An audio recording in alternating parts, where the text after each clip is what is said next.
L'arbre qui parle. Au cœur d'une forêt ancienne, où la lumière du soleil filtrait à travers les feuilles, vivait un jeune garçon nommé Léo.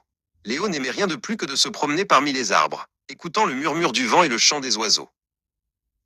Un jour, il s'assit au pied du plus vieil arbre de la forêt, un chêne majestueux dont les branches semblaient vouloir toucher le ciel.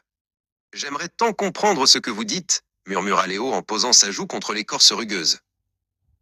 À sa grande surprise, une voix grave et lente, comme le craquement de vieilles branches, résonna non pas dans ses oreilles, mais directement dans son esprit. « Il suffit d'écouter avec ton cœur, petit. » Léo sursauta et regarda autour de lui. Il n'y avait personne. « Qui a parlé ?» balbutia-t-il. « C'est moi, » répondit la voix. « Le vieux chêne.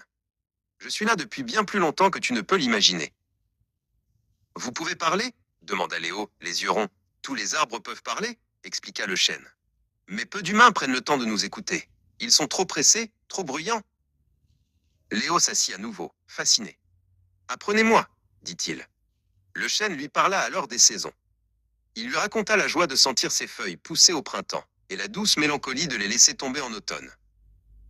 Le chêne lui décrivit les écureuils qui cachaient des glands dans ses racines, et les oiseaux qui construisaient leur nid dans ses branches. Chaque craquement de son bois, chaque bruissement de ses feuilles était une histoire.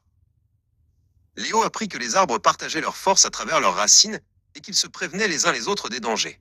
La forêt n'était pas juste une collection d'arbres, c'était une grande famille. Quand le soleil commença à se coucher, peignant le ciel en orange et rose, Léo se leva. « Merci mon ami le chêne, dit-il avec gratitude. Je n'oublierai jamais vos histoires. » En rentrant chez lui, Léo ne voyait plus la forêt de la même manière. Chaque arbre avait un secret, chaque feuille un murmure. Il avait appris la plus grande des leçons. Pour entendre la magie du monde, il fallait simplement savoir écouter.